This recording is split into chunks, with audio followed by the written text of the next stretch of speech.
আসসালামু আলাইকুম সবাইকে অনলাইন ক্লাসে স্বাগতম। মাস্টার্স ফাইনাল ইয়ার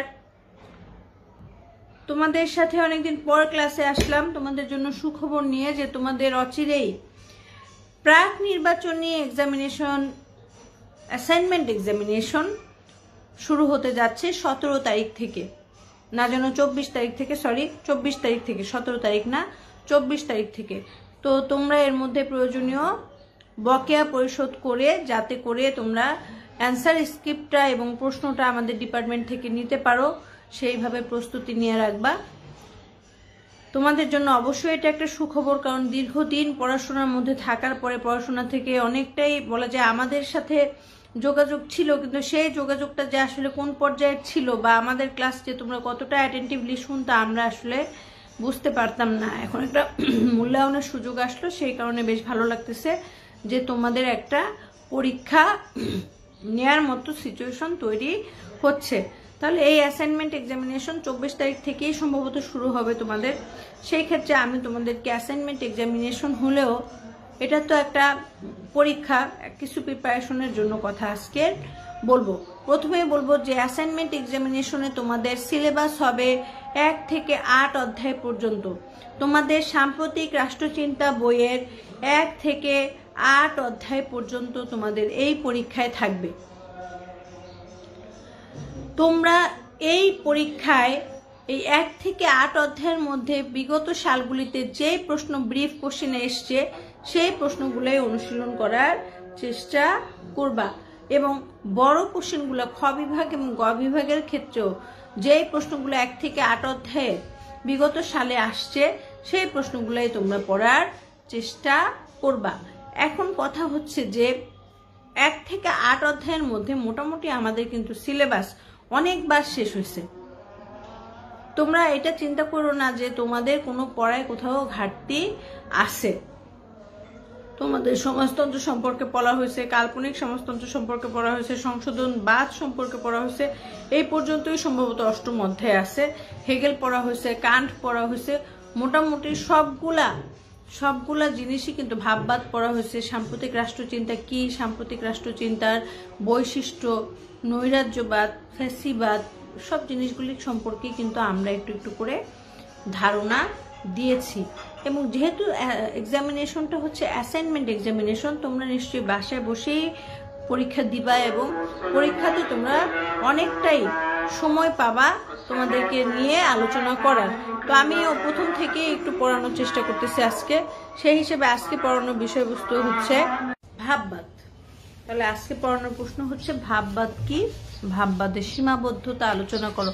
আমরা জানি ভাববাদ সম্পর্কে আলাদা আলাদাভাবে হেগেল এবং ইমানুয়েল কান্ট, এছাড়াও রবার্ট মিশেল, তারপরে হচ্ছে অনেকেই বার্নস, আর্নেস্ট বার্কার, অনেকেই ভাববাদী তত্ত্ব কিন্তু ব্যাখ্যা করেছেন। কিন্তু সবচেয়ে বেশি আমরা যেটাকে দেখি, যাকে পাই এখানে, সে হচ্ছেন কে?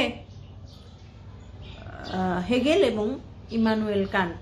তাহলে আসো সাধারণভাবে যদি আমরা ভাববাদকে বলি যে ভাববাদ কি, ভাববাদের বৈশিষ্ট্য কি, তখন আমরা এটাকে কিভাবে ব্যাখ্যা করব। আমরা কিন্তু অনেক ভাববাদ সম্পর্কে অনেক পড়েছি। তাহলে আমরা কিভাবে বলবো যে জ্ঞান তত্ত্বের দিক থেকে মানুষের মনের যে মননশীল চিন্তা, সেটার সাথে যখন বিজ্ঞান এবং মানুষের আরোহিত জ্ঞান সংমিশ্রিত হয়ে কোনো একটা নতুন চিন্তার অবতারণা করে এবং যখন সেটা প্রকাশ পায়, তখনই আমরা সেটাকে বলবো ভাব। এবং এই ভাব থেকে উচ্চারিত যত মতবাদ আছে তাই হচ্ছে ভাববাদ, বা মানুষের চিন্তা চেতনাকে, চিন্তাশীলতাকে জাগ্রত রাখার প্রয়াসে যতগুলো তত্ত্ব আসছে, ঠিক আছে, রাষ্ট্র সম্পর্কিত ভাববাদ। যেহেতু আমরা রাষ্ট্র সম্পর্কিত কথাই পড়বো রাষ্ট্রবিজ্ঞানে, তখন এই রাষ্ট্রকে নিয়ে, রাষ্ট্রের চিন্তা নিয়ে, রাষ্ট্রের অধীনস্থ মানুষ নিয়ে, সবকিছু নিয়েই যে চিন্তাধারাগুলি আসছে, যে দর্শনগুলি আসছে, সেটাই হচ্ছে ভাববাদ। ভাববাদের মূল বৈশিষ্ট্য কি? যেহেতু রাষ্ট্র সম্পর্কিত আলোচনা, তার মানে কি আমরা রাষ্ট্র সম্পর্কে এখানে কিন্তু বেশিরভাগ সময় দেখব বা পড়ব। 1 নম্বরেই বলবো যে ভাববাদের প্রথম বৈশিষ্ট্য রাষ্ট্রকে নিয়ে, রাষ্ট্র একটা নৈতিক প্রতিষ্ঠান। কি বললাম? রাষ্ট্র নৈতিক প্রতিষ্ঠান। 2 নম্বরে রাষ্ট্র খাঁটি যৌক্তিকতার প্রতিনিধি। রাষ্ট্র কি? রাষ্ট্র একটা যৌক্তিক প্রতিষ্ঠান এবং রাষ্ট্র একটা নৈতিক প্রতিষ্ঠান। রাষ্ট্র নিরঙ্কুশ এবং সার্বভৌম, অর্থাৎ রাষ্ট্রের ক্ষমতা নিরঙ্কুশ, কোনোভাবে ভাগ করা যাবে না, এবং রাষ্ট্র একটা সার্বভৌম প্রতিষ্ঠান।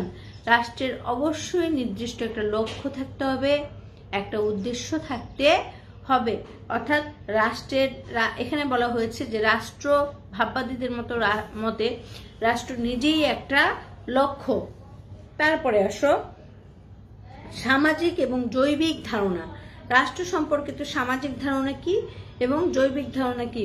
রাষ্ট্রে সবচাইতে জৈবিক প্রথম উপাদানই হচ্ছে মানুষ, এবং রাষ্ট্রে মানুষ যেহেতু একতাবদ্ধভাবে থাকতে পারে না, একতা থাকতে পারে না, এক থাকতে পারে না, একা থাকতে পারে না, মানুষকে অবশ্যই সামাজিক জীবনযাপন নির্ভর হইতে হয়। এ কারণে রাষ্ট্র একটা জৈবিক এবং সামাজিক প্রতিষ্ঠান।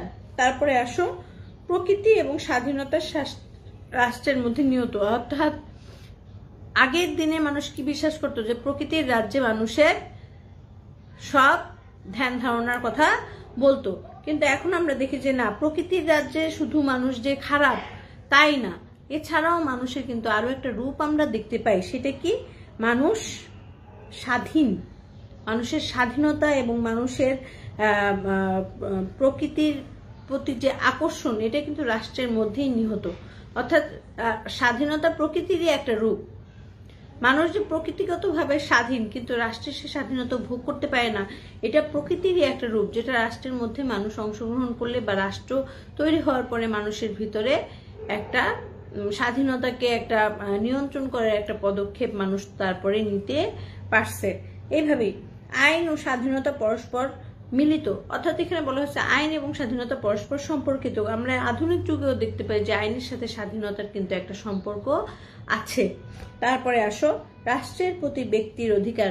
রাষ্ট্রের প্রতি ব্যক্তির একটা অধিকার আছে। কারণ কি? রাষ্ট্রকে যদি আমরা একটা সংগঠন হিসেবে দেখি, রাষ্ট্রকে যদি একটা প্রতিষ্ঠান হিসেবে দেখি, তাহলে রাষ্ট্রের আসল কাজ কি? রাষ্ট্রের দায়িত্ব হচ্ছে ব্যক্তির নিরাপত্তার বিধান করা। তার মানে কি? ব্যক্তির অবশ্যই রাষ্ট্রের কাছে কিছু চাওয়া পাওয়ার বিষয় আছে। এইভাবে যদি আমরা রাষ্ট্র বৈশিষ্ট্যগুলোকে ব্যাখ্যা করি, তাহলে আমরা রাষ্ট্রের বা ভাববাদের কয়েকটা বৈশিষ্ট্য পাই। এক, আবারও বলছি, রাষ্ট্র নৈতিকতা সম্পর্কিত বৈশিষ্ট্য। 2 নম্বরে রাষ্ট্রের যৌক্তিকতা সম্পর্কিত বৈশিষ্ট্য। 3 নম্বরে রাষ্ট্রের ক্ষমতা সম্পর্কিত বৈশিষ্ট্য। 4 নম্বরে রাষ্ট্র নিজেই একটা লক্ষ্য। 5 নম্বরে সমাজের জৈবিক ধারণা। 6 নম্বরে প্রকৃত স্বাধীনতার, রাষ্ট্রের স্বাধীনতা সম্পর্কিত ধারণা। 7 নম্বরে আমরা পাই আইন এবং স্বাধীনতা পরস্পরের সাথে সম্পর্কযুক্ত সম্পর্কিত একটা ধারণা, এবং 8 নম্বরে আমরা পাই রাষ্ট্রের প্রতি ব্যক্তির অধিকার সম্পর্কিত একটা ধারণা। তোমরা কোশ্চেনের অ্যান্সার ফুললি লিখবা এবং যতটুকু পারো বিস্তৃতভাবে লিখবা। অবশ্যই প্রশ্ন লেখার সময় তোমরা, যেহেতু এটা অ্যাসাইনমেন্ট এক্সামিনেশন, তোমাদের হাতে প্রশ্নের উত্তর দেওয়ার যথেষ্ট সময় থাকবে, তোমরা কিন্তু লেখার ক্ষেত্রে কোনো কার্পণ্য করবা না। অর্থাৎ তথ্যবহুল লেখা দিবা। লেখার ক্ষেত্রে কার্পণ্য করবা না বলছে দেখে যে যা মন চায় তাই লিখে দিবা, তা কিন্তু না। অবশ্যই তোমরা তথ্যবহুল লেখাটা দেওয়ার চেষ্টা করবা। এরপরে আসো যে ভাববাদী তত্ত্বের সীমাবদ্ধতাগুলি কোথায়। 1 নম্বর সীমাবদ্ধতাই হচ্ছে ভাববাদী তত্ত্বটা আসলে মূলত ছিল কাল্পনিক, বাস্তবতা বিবর্জিত। 2 নম্বর রাষ্ট্রকে নিরঙ্কুশ বলা হয়েছে। মূলত রাষ্ট্রের তো নিজস্ব কোনো ক্ষমতা নাই। রাষ্ট্র নিরঙ্কুশ ঠিক আছে, কিন্তু সেটা কে? সেটা হচ্ছে রাষ্ট্রের সার্বভৌম কর্তৃপক্ষ। তারপরে স্বাধীনতা ও গণতন্ত্র বিরোধী। রাষ্ট্র স্বাধীনতা এবং গণতন্ত্র সম্পর্কিত যে তত্ত্বটা আসছে, সেখানে রাষ্ট্রকে স্বাধীনতা এবং গণতন্ত্র বিরোধী বলা হয়েছে, কিন্তু মূলত আমরা দেখি যে রাষ্ট্র মানুষের স্বাধীনতাকে খর্ব করে না এবং গণতন্ত্রকে রাষ্ট্র সংরক্ষণ করে। তারপরে আসো রাষ্ট্র ও সমাজের মধ্যে তেমন কোনো পার্থক্য নেই। এটা একটা ভুল কথা। সমাজ এবং রাষ্ট্রের মধ্যে অবশ্যই পার্থক্য আছে, কারণ সমাজ হচ্ছে ক্ষুদ্রতর একক, রাষ্ট্র হচ্ছে তার আনুষ্ঠানিক ব্যাপ্তি। তারপরে বিবর্তনের প্রক্রিয়া। হ্যাঁ, রাষ্ট্র অনেক ক্ষেত্রে রাষ্ট্রের অনেকগুলো মতবাদ বিবর্তনের প্রক্রিয়াকে অস্বীকার করেছে, কিন্তু আমরা দেখি যে বিবর্তনের মাধ্যমেই রাষ্ট্রের রূপ পরিবর্তন হয়েছে। চরম একনায়কতন্ত্র। চরম একনায়কতন্ত্র বলতে আমরা বুঝি যে রাষ্ট্রের সার্বভৌম কর্তৃপক্ষকে সর্বময় ক্ষমতার অধিকারী করা হয়েছে এবং বলা হয়েছে রাষ্ট্র একটা চরম সার্বভৌম প্রতিষ্ঠান। কিন্তু আসলে দেখা যায় যে এই চরম একনায়কতন্ত্রটা রাষ্ট্রের জন্য ক্ষতিকারক, বরং এই একনায়কতন্ত্রের বা এই বিষয়টার সুযোগ নিয়ে, সার্বভৌমত্বের সুযোগ নিয়ে যে রাষ্ট্র পরিচালনাকারী প্রতিষ্ঠান তারা অনেক সময় ক্ষমতার অপব্যবহার করে থাকে। এ কারণে রাষ্ট্রকে আমরা সার্বভৌম কর্তৃপক্ষ বলবো, ঠিক আছে, কিন্তু চরম একনায়কতান্ত্রিক প্রতিষ্ঠান হতে বাধা দেব। এরপরে আসো আন্তর্জাতিকতার পরিপন্থী, অর্থাৎ রাষ্ট্রীয় ধারণা আন্তর্জাতিকতার পরিপন্থী কখনো হবে না। রাষ্ট্রর সাথে রাষ্ট্রের সম্পর্ক থাকবে। রাষ্ট্র যখন একটা রাষ্ট্রের সাথে সৌহার্দ্যপূর্ণতায় যাবে তখন তার রাষ্ট্রের কিছু শিথিলতা বৈশিষ্ট্যের শিথিলতা আনবে, অন্য রাষ্ট্র কিছু বৈশিষ্ট্যের শিথিলতা আনবে। এইভাবেই আন্তর্জাতিকতার সম্পর্কটা তৈরি হবে। কিন্তু রাষ্ট্র যদি শুধু জাতীয় রাষ্ট্রের ধারণাকে আঁকড়ে ধরে বসে থাকে বা রক্ষণশীল রাষ্ট্র হয়, তখন সেই রাষ্ট্রীয় ধারণা বা সেই রাষ্ট্রীয় সার্বভৌমত্ব আপাত দৃষ্টিতে দেখতে কিন্তু কি হয় যে আন্তর্জাতিকতার পরিপন্থী তখন তাকে বোঝানো হয়, যেটা আসলে একটা ভুল বা বিমূর্ত ধারণা। যুদ্ধবাজি নীতি, আগের দিনে দেখা যেত যে রাষ্ট্রটা একটু শক্তিশালী তারা এই সাম্রাজ্যবাদী টেন্ডেন্সি বা প্রবণতা পরিগ্রহ করতো, অন্য রাষ্ট্রকে দখল করার একটা প্রবণতা ছিল। এটাকে আমরা সাম্রাজ্যবাদী প্রবণতা বলবো, যেটা বর্তমান সময়ে আমরা দেখতে পাই না। রাজনৈতিক এবং নৈতিক দায়িত্বের পার্থক্যহীনতা, রাষ্ট্রের জনগণের নৈতিক এবং রাজনৈতিক দায়িত্বের মধ্যে পার্থক্য আছে। নৈতিক দায়িত্ব আর রাজনৈতিক দায়িত্ব কখনোই এক হতে পারে না। রাজনৈতিক দায়িত্বের এগেনস্টে রাষ্ট্রেরও কিছু দায়িত্ব বর্তায়, কিন্তু নৈতিক দায়িত্বের এগেনস্টে রাষ্ট্রের দায়িত্ব কিন্তু বর্তায় না। এভাবে রাষ্ট্র অতি প্রাকৃতিক প্রতিষ্ঠান, রাষ্ট্র প্রাতিষ্ঠানিক চিন্তাধারাকে আমরা ব্যাখ্যা করব এবং রাষ্ট্রীয় কর্মকাণ্ড সমালোচনার ঊর্ধ্বে। এই কথা বলা যাবে না রাষ্ট্র যদি কোনো ভুল কাজ করে তাহলে তাকে সমালোচিত হইতে হবে। প্রয়োজনে বিশ্ব সংস্থার দ্বারা কোনো রাষ্ট্রের অপরাধকে এখন বিচারেরও সুযোগ আছে। বৈষয়িক কল্যাণের অনুপস্থিতি, রাষ্ট্র সম্পর্কিত ধারণাগুলা, ভাববাদী ধারণাগুলাতে আসলে সার্বিক বাস্তবিক কল্যাণের কথাগুলো তেমন একটা ছিল না, কিন্তু এটা খুবই গুরুত্বপূর্ণ একটা বিষয় হিসেবে পরিগণিত হয়।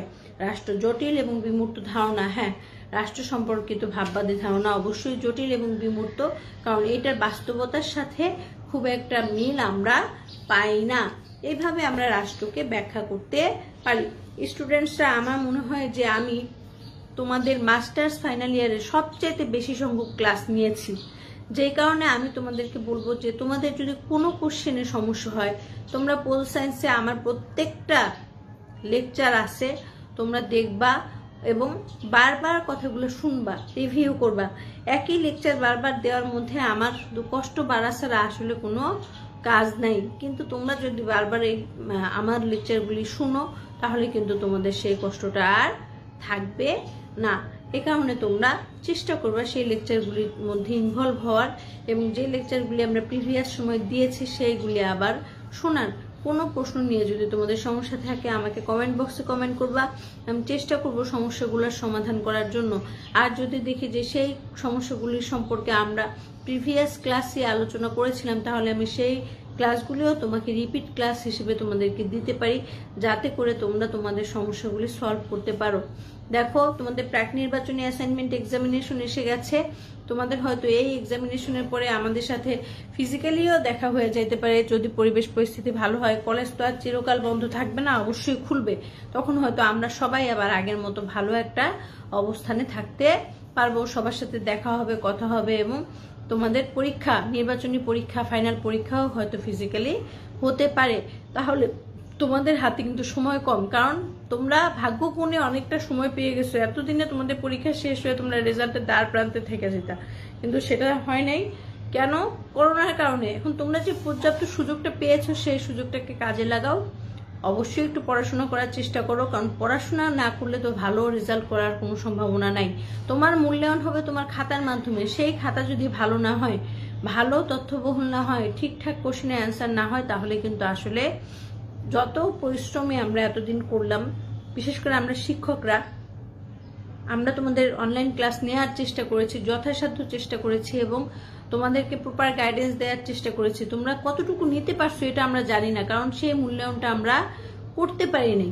এখন যেহেতু মূল্যায়নটা করার সুযোগ আসছে, যার জন্য আমি খুবই হ্যাপি যে আমি দেখতে পারবো যে তোমাদের রাইটিং এর অবস্থাটা কি পর্যায়ে আছে। আর সেটা দেখার জন্য সবচেয়ে বড় যেটা দরকার সেটা হচ্ছে তোমাদের খাতা। এখন তোমরা যদি সুযোগ থাকা সত্ত্বেও মূল্যায়ন এক্সামিনেশনগুলো সিরিয়াসলি না দাও, এটা সত্যি অনেক দুঃখজনক হবে তোমাদের জন্য, কারণ এটা আমাদের জন্য দুঃখজনক। আমরা চাই আমাদের প্রত্যেকটা ছাত্রছাত্রী ভালো রেজাল্ট করুক এবং একদম A+ অথবা এর কাছাকাছি নাম্বার পেয়ে যেন তারা ফাইনাল এক্সামিনেশনটা পার হতে পারে। কিন্তু সেটা তো আর আমাদের একার পক্ষে করা সম্ভব না, সেটার জন্য তোমাদেরও চেষ্টাটা থাকতে হবে। আর সেই চেষ্টাই হচ্ছে পড়াশোনা করা। এখন একটু পড়াশোনায় ফেরো, পড়াশোনার প্রতি মনোযোগী হও, তাহলেই দেখবা যে তোমাদের মোটামুটি সমস্যাগুলি কেটে যাবে। আজকে এ পর্যন্তই থাকো, ভালো থাকো, সুস্থ থাকো। কোথাও কোনো সমস্যা হলে আমাকে নক করবা বা কমেন্ট বক্সে কমেন্ট করবা, যাতে করে আমি তোমাদের সেই পড়াশোনা সংক্রান্ত সমস্যাটা সমাধান করতে পারি। আজকে এ পর্যন্তই, ভালো থাকো, সুস্থ থাকো, আল্লাহ হাফেজ।